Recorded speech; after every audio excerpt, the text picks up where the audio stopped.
What's going on, everybody? This is Tori Jones here with the Uprise Podcast 2020 edition. It's the new year, so we got a new version of podcast for you. We got brand new branding for the channel. We got brand new graphics for the podcast. I'm still working on some things that I wanted to finish by now.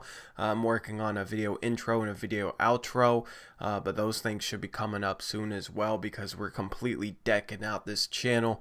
I'm learning different skills, so to say, so that I can bring you guys higher quality thumbnails, higher quality edits, higher quality graphics, and stuff like that. So I'm by myself today. We don't have Eric Brandt. Eric Brandt, he ended up being busy, so I'm handling this. I'm handling this podcast solo. This probably won't be a super long podcast. Honestly, I was up almost all night working on the stuff that I have for this podcast, working on the Twitter banner, the YouTube banner, the brand new logo we got. You guys should let me know what you think about the brand new logo. I like what I came up with for that brand new logo. I feel like it's looking good. Parker Reese says lag. It's not lagging for me on my phone, but if it's lagging for you guys, let me know. Give me 1 second.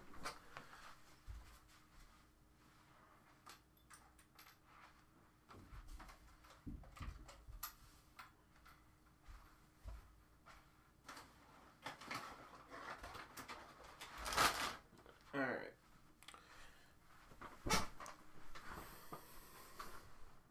Alrighty. So we're about ready to go. Let me know if everything's good. Not bad. Yeah, I don't know why he said lag. Might be on his end, not mine. But anyway. Yeah, I barely slept, so I apologize if I'm not the freshest, if I don't have the most energy right now. I've been up almost 24 hours straight, and I don't have my co-host here to help me out. But hopefully this will be a good podcast for you guys. It will be a very short one. Before we get into our picks against the spread, since Eric did give me his picks, first and foremost, I want to talk about Patreon. So if you guys don't know about Patreon, that's a platform where you can donate a certain amount per month, and there's certain perks that I'll give back to you guys. If you donate $10 a month or more, you get one podcast or post-game stream appearance per month. So we'll have some of those coming up for some of the superstars and all-star level Patreon donors that I have below. $25 a month, you get even more. So those are all the people that donate $5 a month or more to me on Patreon. So huge shout out to all those guys, especially Reggie Coos, First P, Last JL, who's also donated $100 near the end of last month. That dude absolutely crushed it. So if you want to be on this list, if you possibly want to join me on the channel, then that's a way you can do so. There's a link in the description below to allow you guys to do that. So without further ado, we're going to hop into our picks against the spread. Now, I want to have a little intro for this segment, but I don't have one yet. As I said, stuff is still a work in progress. I wanted to have a little bit more done for January 1st. I thought it was a cool day to kind of unveil everything. Didn't get done as much as I wanted, but we're still going to hop into picks against the spread. And I want to have our records up here too, but I forgot to ask Eric what our records were, so I didn't create a slide for that. So we're just going to jump straight into the picks. We're going to start with our very first game. That is the Washington Wizards at home against the Orlando Magic. The Magic, even though they're on the road, they're favored in this game. This game actually already started. This game started at 3, which I thought was a bit weird for a game to start at 3 p.m. on a Thursday. I assume it's because it's January 1st, but you'd think they'd let people sleep in a little bit since it's, the day after New Year's. But no, they're going a little bit earlier with this game. So Orlando is favored by 3.5 points, even though they're on the road. I'm still going to take Orlando. They're a little bit healthier than they have been. They got Vucevic back. Washington is a bit banged up. I haven't really been keeping tabs with either team, but I definitely think Orlando's the better team, and 3.5 points isn't all that much. I think Orlando will win this by more than that. Eric's pick, it's the Washington Wizards. Eric's not here to back up that pick, so we disagree on that. But yeah, if you want to vote, type Washington or Orlando in the chat. And I just remembered I'm going to have to keep track of this myself. I don't have Eric. So give me a second. I'm going to need to open up my notepad, because I still don't have Excel yet for my new PC. I have a product key somewhere. I forget where it went. But yeah, you guys can vote with Orlando or Washington or, Wizards or whatever. So it looks like you guys are rolling with Orlando.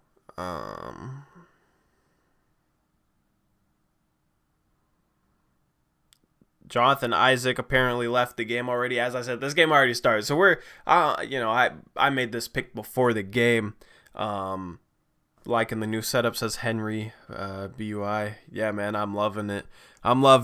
Is just looking at it myself, man. I'm glad you like it. So Jonathan Isaac apparently got hurt. That sucks to see. He was having a good season. Hopefully it's nothing too serious, but it sounds like that's pretty serious. People are taking Orlando. I have no idea what the score is. I haven't paid any attention. I didn't want to spoil this game, and I already made my pick. But anyway, we only have 4 games for tonight. Second game we have is the New York Knicks at home versus the Portland Trail Blazers. This is our Portland Trail Blazers, who have been struggling lately, and honestly, this is a tough game for me to pick. Now, actually, let me throw this in there real quick. It will look better when we have 2 cameras up here, because I won't have to stretch mine so wide. It will look better when Eric can join me and when I can get him set up with his own feed.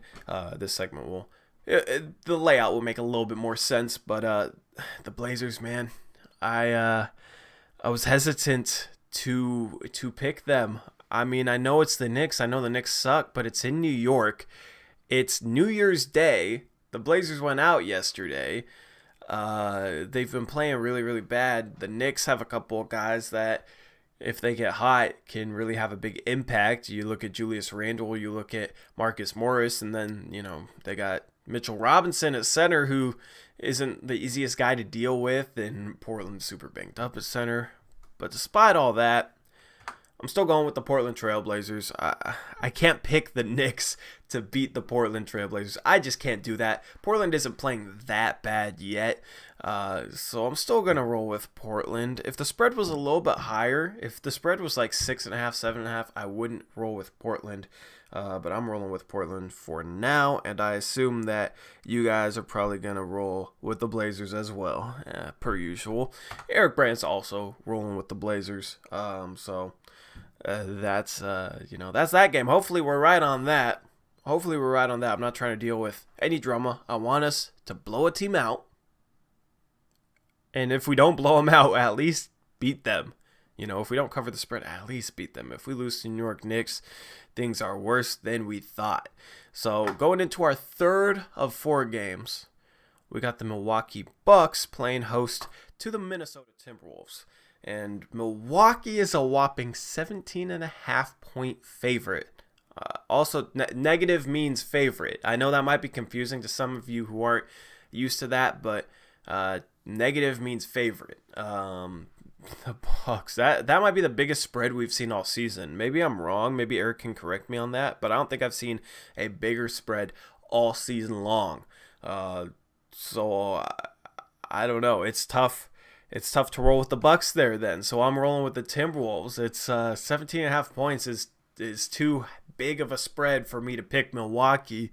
Even though I've been rolling with them with large spreads all season long, they could still definitely cover this. Minnesota's been playing bad, but at 17.5, you get to the point where Milwaukee might be up 25 entering the fourth quarter and playing bench guys the whole fourth quarter, and Minnesota gets back to 15 with that total. So Eric's also rolling with Minnesota.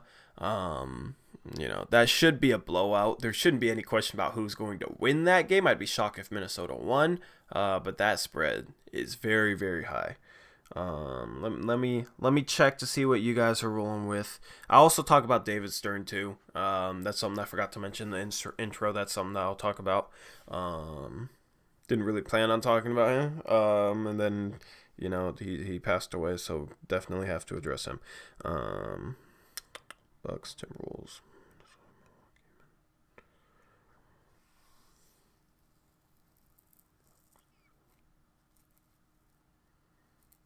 All right, looks like you guys are rolling with the Bucks. Pretty close, but you guys are liking that Bucks team even with that large point spread, which is a bit surprising. I thought you guys would roll with Minnesota, but it doesn't look like that's the case. So anyway, fourth and final game we have tonight is the Los Angeles Lakers playing host to the Phoenix Suns. The Lakers are favored by 11.5 points, which I think is a little bit too much. By the way, in the future for these graphics, the team with the logo on the left, that's the home team. The team up top, in terms of the graphic, that's the home team.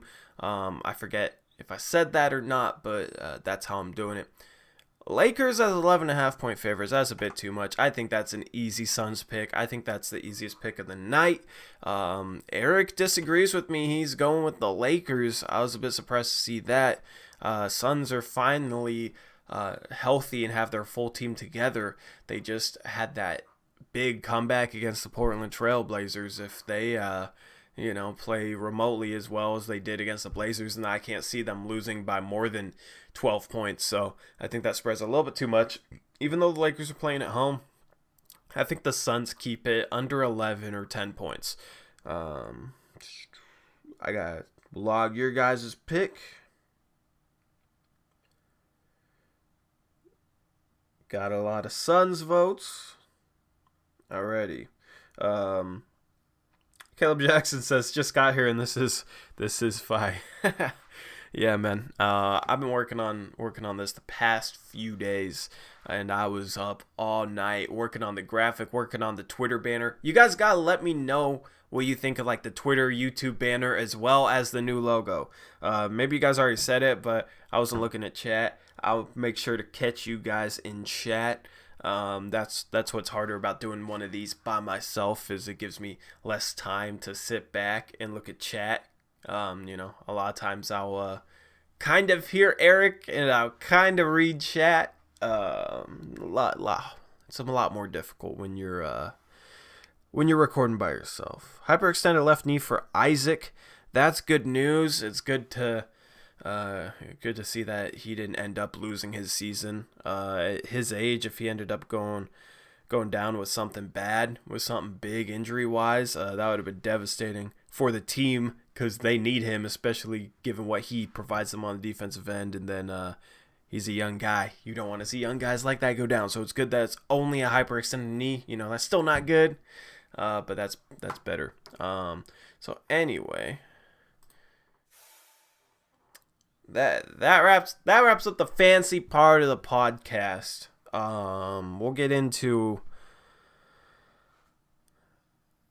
We'll get into David Stern, I guess. So David Stern passed away today. Should have maybe put up a picture of him, but yeah, I don't know. It's kind of crazy, because my opinion, David Stern, like, he was getting up there in age. He just seemed like he was in good health. He just seemed like the type of guy that would live until he was 100 years old. You know what I mean? So the fact that he's gone now is a bit surreal. It's kind of sad. Only 77 years old. He lived a long life, but probably should have been longer. Brain aneurysm. And he ended up passing away. And what he did for the NBA, I mean, he completely changed the way the league is covered, the way the league is structured. Like, he did so much for this league. He helped institute the salary cap. He helped, market the league in a way that helped the league grow at a rapid pace. So his contributions to the league, they were very meaningful. He got booed when he would announce draft picks. He got hated on a bit. But he did a lot for the NBA, a lot for the game of basketball. And it's sad to see that he's gone. It's sad to see him go. So rest in peace to David Stern, man. Anyway, you guys can, if you guys, I don't know.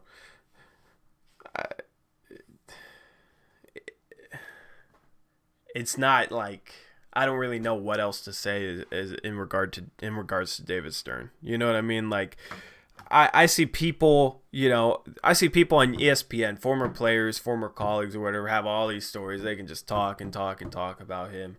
I don't know. That's probably where you gotta go to get your anecdotal Stern coverage.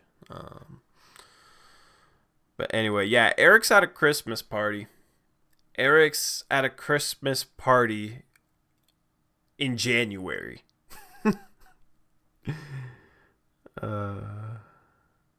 So funny when he said to the international fans that booing is some sort of cheering. I always loved the way David Stern embraced the crowd. He just played up the boos. He understood that was a guy who understood that it's just part of the job. It's just kind of the routine that fans do. It's just kind of what they do to the commissioner. They haven't really booed Adam Silver like that, I don't think. For whatever reason, it was a lot worse with Stern. But I love the way he handled it. Maybe because he handled it so well, maybe that's why they booed him so much worse. But anyway, so I think Rose Bowl's going on right now, if I recall correctly. That's probably explains why we don't have the most people in here, but that's fine. That's less pressure for me because I took a nap before this podcast and it didn't help. I was thinking it might help. I slept for an hour. It did not help. Wish Eric was here to save me, but he's not. So yeah, Magic are up 40-39 with 6:35 in the second. The Blazers game tips off at 4:30. This is the first early game I feel like we've had in a while. As far as injuries, the Knicks, I don't know guys that they have out. If anybody can let me know, can give me an update on that, I'd appreciate that. Blazers, of course, they're without Scalabus here. They're without Nurkic, who's traveling with them on this road trip, even though it's a 5-game, 10-day road trip. Nurkic looked wasted. He looked drunk. Last night he took a picture with Dame, and Nurkic looked like he was having a good night, if you know what I mean. So maybe he's the one who drinks like a fish. That's an inside joke. Some of you guys might not get where I started, but yeah, I mean, Nurkic, hopefully he's enjoying himself and hopefully he's close to returning, because that's a guy who I really want to see. That's a guy who will raise the entertainment value of this season. I want to see him return. I want to see what he looks like when he comes back, and I'm excited to see him on the floor again. I get excited just seeing pictures of him boarding a team plane, which is kind of, a little sad, but he's getting close to that return.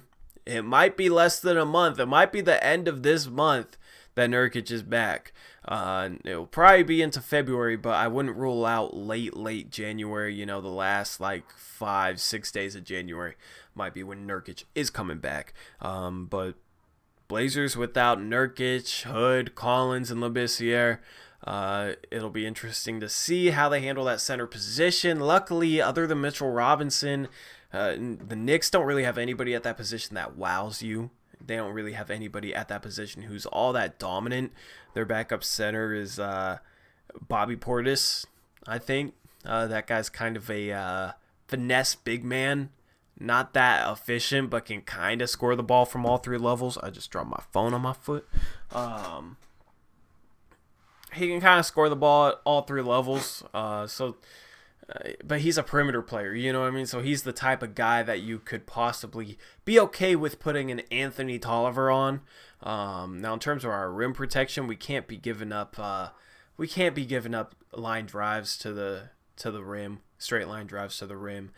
We can't be giving up dribble penetration, because we won't have that rim protection in without Whiteside, and even with Whiteside in the game, don't want to put too much pressure on him and get him to foul trouble. I think that's the one thing that could really unravel this game for Portland, is if Hassan Whiteside gets into foul trouble and can't play like 32 minutes, and then we have to rely on Anthony Tolliver or Carmelo Anthony or Nasir Little playing a bunch of center minutes, and then our defense just gives up bucket after bucket after bucket. That's what I'm worried about. Luckily, Hassan Whiteside doesn't really get into foul trouble. That's been something that he's done really, really well this season, even though he blocks a lot of shots, even though he's a good rim protector who tries to rotate to help on pretty much everything. He's an aggressive defender, but yet he's able to defend without fouling. He's really, really good at that. So hopefully that's not the case, but I could see that being the one area where Portland has a downfall. Reed Newcomer says, how would we feel about trading for Horford? I don't see how Horford would be available, honestly. And that'd make us a little bit better this year, but are we gonna get out of the first round with now Horford acquisition? I don't think so. And then next year, Al Horford's getting up there in age. He's gonna be worse. At this point, I don't want a Band-Aid.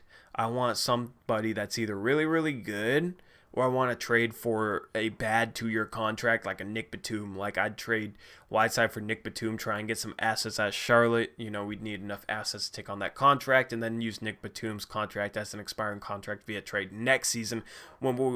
Next season, we'll probably be in a lot better position to make a win-now trade by trading an expiring contract. It sucks that these contracts are expiring this year. It's good because they're not good contracts, but at the same time, it's kind of bad because we're not really in a position to capitalize on these expiring contracts and cash them in for win-now value. So, and Al Horford, that's kind of a Band-Aid to me that doesn't really get us out of the first round. I'd be interested if the price was low, but the price, like, they'd ask for a first-round pick and more, and I wouldn't give up a first-round pick for Al Horford.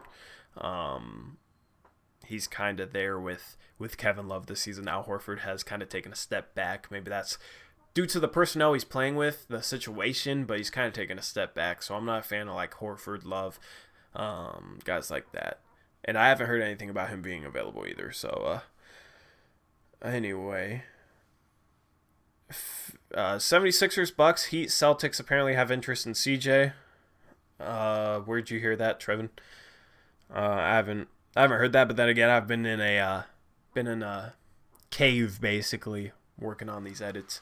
I don't see why the Bucks would be interested. I don't see how they have the tradable salary to make a trade for CJ that makes sense, and they don't really have the picks or the assets. The Heat, the same way. The Heat don't have the assets to get him. The Celtics, that doesn't make much sense to me either, because they're loaded on wings and guards, and I mean, CJ probably isn't going to start over Jaylen Brown or Kemba Walker, who have both been playing great. So I don't know. It doesn't make sense for the Celtics to get CJ to bring him off the bench instead of Marcus Smart, because Marcus Smart fits their guys better than CJ would. The Sixers make the most sense there, but it's still interesting. Trevin just said, just look for it on Twitter or ignore my message, LOL. Yeah, that's an interesting four teams there, and I'm wondering what the origin of that rumor is. But Blazers aren't going to trade CJ this year. It would be for CJ. CJ for Horford would be a huge mistake. That'd be a huge mistake. We literally don't get better now, and next year we get far worse because Horford's on the decline and CJ is in its prime. And when we get Collins back, when we get Nurkic back, we're not going to need Horford like we do a CJ McCollum type. So CJ for Horford makes no sense unless we're getting like multiple first round picks and we're basically just rebuilding. Horford's getting paid, though, the next couple of years. He's getting paid a ton of money. I think he's overpaid, so that trade really wouldn't make a ton of sense to me. CJ for Hayward and the Memphis first. I don't see any reason Boston would do that. I don't see any reason the Celtics would do that. I honestly don't think Hayward is a noticeably worse player than CJ, and he's a forward. You can play Jaylen Brown at shooting guard. He's been killing it this season at shooting guard, and you can have some decent size at the 2, 3, and 4, where if you trade Hayward for CJ, you start CJ at the 2, Jaylen Brown at the 3, you get smaller, the team doesn't get better, and then you give up that first round pick, which could potentially be, that's the thing, Boston, that Memphis first round pick they have is top 7 protected this year, so if it's in the top 7 for Memphis, Boston gets it the year after. But that's unprotected the year after. So in 2021, Boston could end up with the first overall pick in the draft if Memphis is in the lottery and then wins the lottery. Boston could have a really good pick. So I don't see them giving up on the chance that they get a really, really good pick out of that.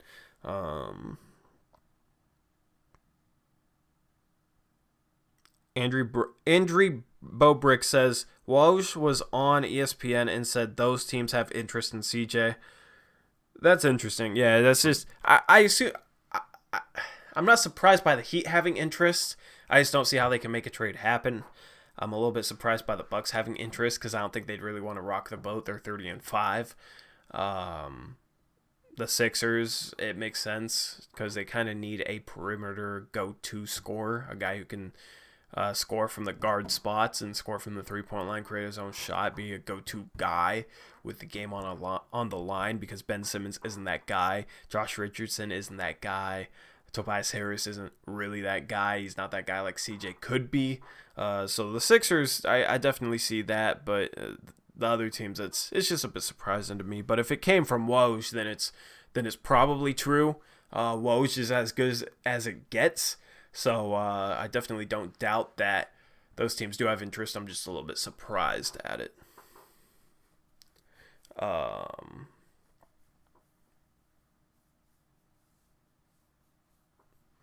But we can't trade him until January 30th anyway. Remember that.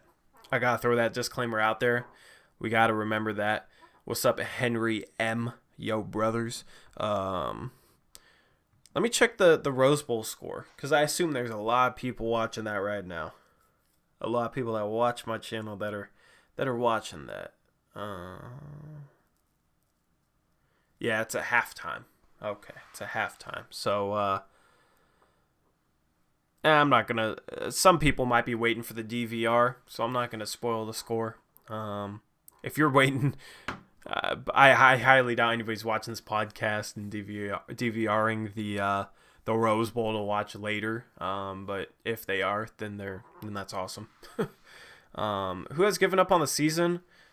I mean, I haven't given up on the season, and like given up in terms of like winning a championship. Like the perspective has shifted, but I don't think you ever like give up on the season, in my opinion. If the team's struggling like this, you look for little things to keep you entertained. Watching Anthony Simons keeps me entertained.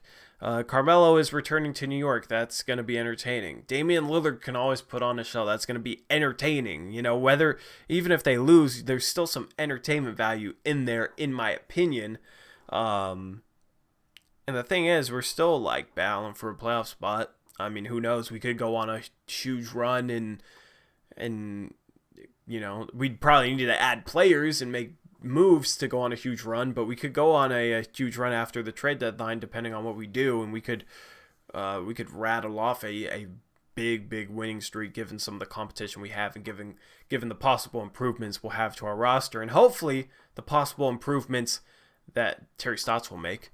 Parker Reese says, once Nurkic is back, trade Hassan Whiteside, Anthony Simons, Nasir Little, and a 2020 unprotected first-round pick for Dennis Schroeder and Danilo Gallinari. Better backup point and closing power forward. Yeah, that's not it. That's not it, Parker. I appreciate your courage there, but That's way, way, way too much to give up for Schroeder and Gallinari. I'd rather have Simons than Schroeder.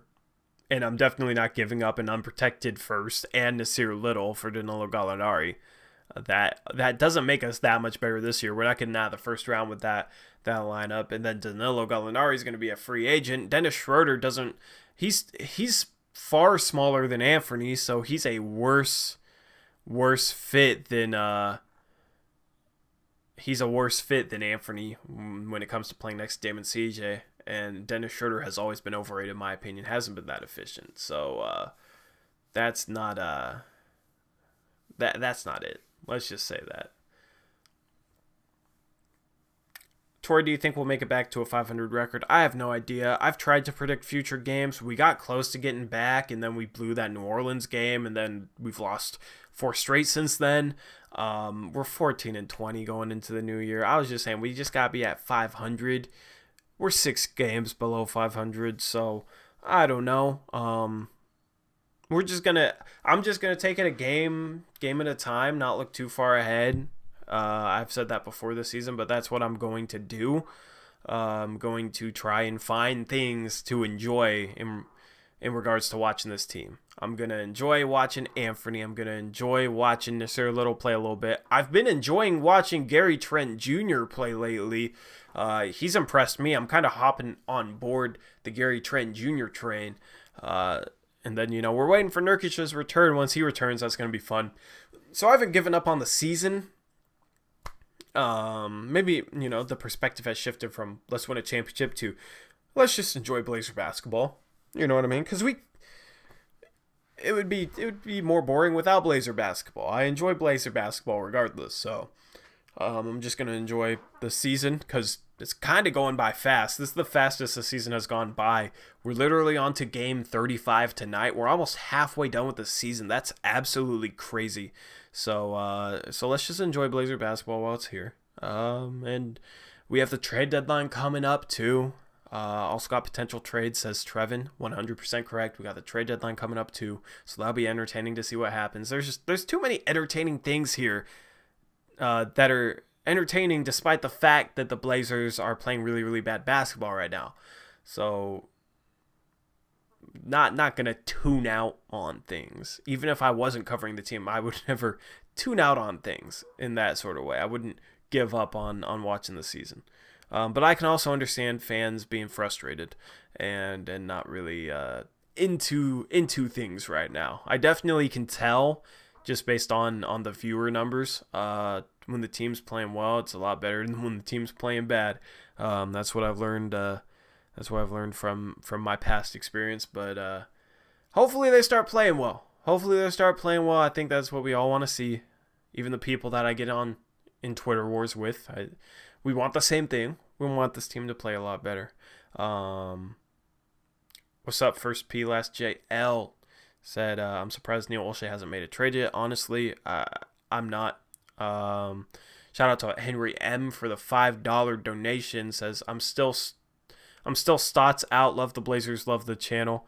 Don't really understand what you mean by Stotts out. But thank you for the $5 donation. I think I saw you say something like you're not watching until Stotts is gone, and I wish I could say I could blame you, but I can't. I can't blame you for that, man. Because it is frustrating seeing this team make the same silly mistakes over and over and over again, and they don't seem to be getting better. And I blame that partly, at least, on the coaching staff. Would like to see us improve. Parker Reese says, let's see if this trade idea is better from Parker. It says, Bazemore in 2021 protected first-round pick for Covington and Layman. Yes, that's better. That is better. I'd rather trade a 2020 protected first-round pick, lottery protected, and then it could be protected in 2021. But that I'm yawning. I told you guys I stayed up all night working on this stuff. That is much, much better than the first trade idea. Stotts out means Stotts gone. Yeah, I get what you mean, Henry. Appreciate the support, man. Sorry if I seem flat thanking you for the donation. I have only gotten 1 hour, if that, of sleep in the last 24. Stayed up all night working on graphics and the logo and that type of stuff. Are we able to trade some assets for Davis Bertans?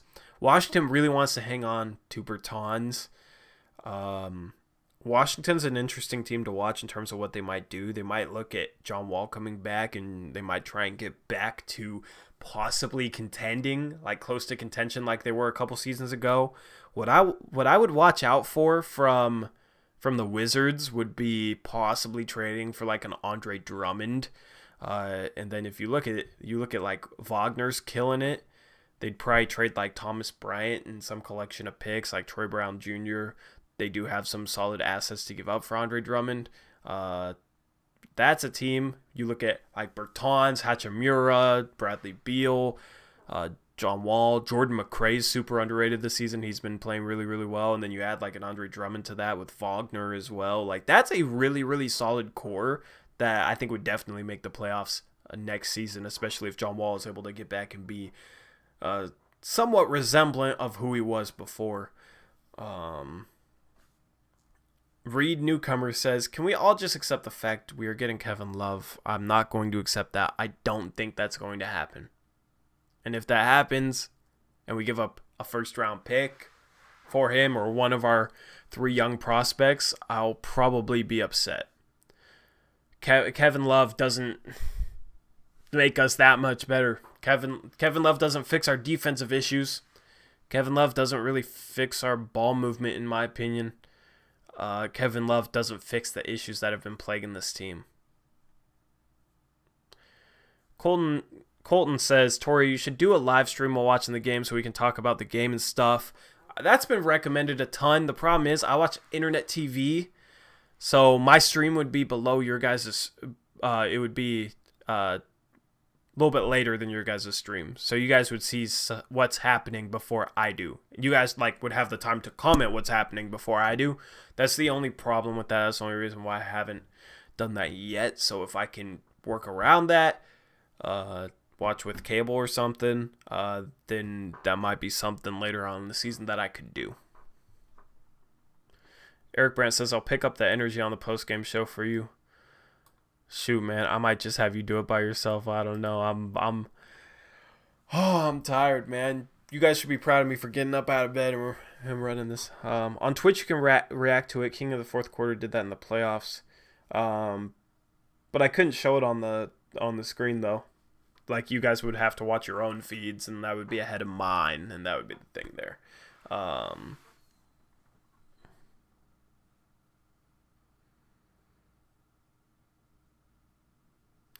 So Trevin is quoting Woj, it seems like, says the hashtag Sixers are interested in CJ McCollum, as Woj said on ESPN. Al Horford and Zaire Smith, along with draft pick compensation, could be a package that gets something done. Portland has the ability to plug Anthony Simons into CJ's spot, and Horford would balance Portland's roster. I'd rather flip Horford to a third team in that scenario. I'd rather flip Horford to a third team and try and get another pick. But that would basically just be kind of like blowing it up. That trade doesn't make us better. Zaire Smith is a young prospect for the future. Picks are for the future. Al Horford, he's a good player, but we don't really need him next season with the bigs that we have coming back. So it just doesn't make much sense. Like, it doesn't make us that much better this season. Like, we're 14-20. So I don't. That trade just doesn't make much sense for us because we need to commit to a direction. We either need to commit to a win now trade, or we need to commit to like maybe retooling, rebuilding. You know, maybe possibly trading CJ at some point, which I don't think they'll do anyway. Or trying to just hold out for a season. Maybe trade for bad 2-year contracts, get some assets, and then those contracts are expiring next season, and then try and basically run and, have the season next season that we were supposed to have this season, and then use those expiring contracts. Henry M says, you are 100% right about Kevin Love. People who want Kevin Love don't really understand our issues. Our main issues are ball movement on offense and defensive attitude. 100% agree. Defensive rotations, defensive positioning, that type of stuff. Kevin Love's not going to fix that. We're ranked 19th in defense, 20th in defense. our defense lost us the game against the Phoenix Suns. In you know our lack of ball movement on offense, we weren't getting good shots. Didn't have a rhythm the second half. We went away from that, and it helped us lose the game as well. But Kevin Love doesn't really fix things, in my opinion. And Eric is right on the nail with that. Says not one player solves our issues, but we would have very little ability to build with Love. Yeah, we'd be capped out. Cleveland probably wants assets for Love. I would be okay with getting Love if it was literally like Whiteside for Kevin Love, I guess. Like straight up, no assets attached. But I don't see Cleveland doing that. So I don't want to give up a first round pick for Kevin Love. Love fixes the passing ability to a point, but when you run the type of offense that Portland does, yeah, I'll get assists, but it takes more than one guy to move the ball, and it takes more. I don't know. Like at this point, I'd rather go get 3-and-D guys so that we can have a little bit more success playing the type of offense that I think Stotts will always run, which is stagnant isolation heavy. At least at that point, Dame and CJ would have as much space as possible. If they had like a Robert Covington and Otto Porter Jr., then they'd have as much space as possible to really make things happen off the dribble consistently, because I don't think Terry Stotts is going to change it up. Reed Newcomer says, I feel like the young guys are kind of wasted here. Stotts doesn't play them unless we're decimated with injuries. Yeah, that's been something that I wish Terry Stotts would do a little bit more. Played Nasir a little more minutes. He doesn't really do much in terms of the box score, but I don't think he hurts the team when he's on the floor. He's a bit more consistent than Carmelo, if that makes sense. Because what Nasir Little does is consistent. Provides energy, provides hustle, provides rebounding, provides defense. Carmelo, 4 for 16. He killed us down the stretch against the Phoenix Suns. I think we would have won that game if Nasir Little was in the game down the stretch, because he would have been shooting up horrible, contested, double-teamed, 16-foot turnaround fadeaway jumpers. Be ready for that tonight, because Melo's returning to New York. So Melo's about to do that stuff tonight. Be ready for that tonight. CJ McCollum for Josh Richardson and Tobias Harris. See, that would make sense, because both guys are somewhat young. Tobias Harris is kind of on a bad contract. Josh Richardson is on a very, very good contract. Josh Richardson would improve our defense from the guard spot. Tobias Harris can slide in there at power forward right now. That is something that makes more sense. I don't see it making enough sense for the Philadelphia 76ers, though. And I don't see Portland trading CJ. Imagine Kelly Oubre and PDX. Yeah, he's a Blazer killer. I'd love to get him and then have him play like he does against us every game, suiting up for us. Because my goodness, he's had 2 great games against us this year. Even when he was in Washington, I feel like he killed us. The People's Mix says I'm blocked. I don't know who you're blocked by. I don't know what you mean. You're blocked by who?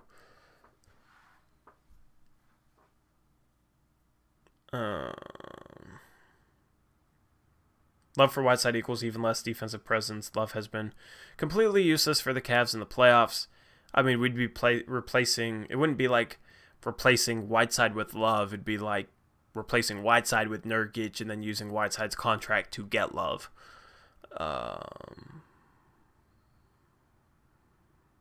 Yeah, I don't know. We have the trade rumors percolating right now, which is always fun. We'll get Eric out with another trade talk video for you guys. We'll work on making those even better. Might have to make him a couple of graphics to help him out. But anyway, we're gonna wrap up this podcast real soon. Let me answer Henry's question first. Do you think Carmelo's addition has been positive or negative so far? I've been leaning towards positive until lately. He's really struggled lately. And he's kind of gotten away from moving the ball, gotten away from playing defense, gotten away from the stuff that he was doing well that surprised me that were helping this team. He's had multiple times where he's fallen asleep defensively lately, and he's become more and more of a black hole. And I would like to see him not regress back to that type of basketball. Keep moving the ball, keep taking the right shots, keep playing within the offense, keep playing defense.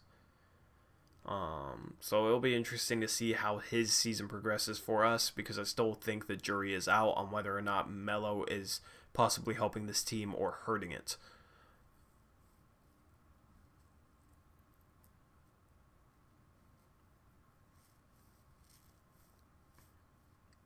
Lobakel says, I can't wait to see what Anthony Collins and Little become in the future. Yep, that's your excitement for that's your excitement for the rest of the year if this team ends up really, really struggling. Also, if we end up in the lottery, we have a chance at getting a top 4 pick. It's not that bad. If we ended up getting a top 4 pick, we could really, really flip things around. I was just doing a 2K My League, just not for a video or anything, just for fun. Blazers ended up getting the 2nd overall pick. They had like the 10th worst record, ended up getting the 2nd overall pick in the lottery. I traded it down to number 5. I traded it for the 5th overall pick in Drew Holiday. Pelicans traded up from 5 to 2 so they could take LaMelo Ball to pair him with Lonzo. And then I think I flipped Drew Holiday to Phoenix for Kelly Oubre, which is funny because he just got brought up. And then I drafted Obi Toppin, who has been rising up draft boards. Eric Brandt was onto Obi Toppin before a lot of people were. He was projected as like a late first round pick, early second round pick as the season was starting. And Eric told me that he really, really liked the way that guy looked. And I was like, really? That's the first guy you're going to bring up from the draft, that guy? And then all of a sudden, dude's just skyrocketed up boards, like 5th, 6th potential pick. I think he would be a terrific player for us, just reading his scouting report. I haven't watched him play enough, but I mean, if we can get in and get a forward like that in the draft, and, you know, if we get a high enough pick, there's Wiseman as a center and a lot of point guards, so Toppin is really the best prospect that makes sense. Maybe Avdija. But if we ended up getting the 1st or 2nd overall pick, then we could trade it, flip it for a ton of value. Maybe we trade it down and get some value. Like, it would put us in a lot better position for next season, in my opinion. So, I mean, it's not the worst thing in the world. Like, it sucks for this season, but if we keep losing games, then we have a chance to really be in a really good position going forward. Yes, OBI. I think his full name is Obadiah or something like that. Jack James says we always draft crummy players. I disagree with that. Zach Collins isn't crummy. Anthony Simons as the 24th overall pick is going to be a steal. Nasir Little at 25th was a steal. Dame at 6th was an absolute steal. CJ at 10th was a good pick. I think we draft really, really well, so I don't know. So I disagree with you on that one. Obadiah. Yeah, something like that. So anyway, game starts in about 12 minutes is tip-off. I'm going to go to BlackRock, get an energy drink, try and get some energy and watch this game. God, I almost just want to lay back down in bed, man. But, yeah, so I've been killing it. I've been killing it in terms of being productive the past 24 hours getting these graphics and stuff out for you guys. So hopefully you like them. Hopefully you like the new logo. Hopefully you like the Twitter and the YouTube banner. Caleb Swanigan wasn't great, though. Yeah, that was a terrible pick. I said that at the time, but, I mean, it's a mixed bag. I think Olshay's drafted well. So anyway, I'm going to wrap up this podcast. I'll be back on with the postgame show tonight. If not me, then maybe Eric. And yeah, I should be on. I'm tired, man. If we lose this game, I might not be on. I might just say screw it and go to sleep, but should be on after this game. If not, maybe I'll work something out with Eric. I'm looking sleepy as hell. Yeah, Reed, I've stayed up all night, man. I pulled an all-nighter, so I feel like I was good considering the circumstances on this podcast. So anyway, hopefully we get this win tonight and we can start turning things around from what we've done lately. And that's a wrap for this podcast. As always, thank you guys for watching. This has been Tori. Peace out. Go Blazers.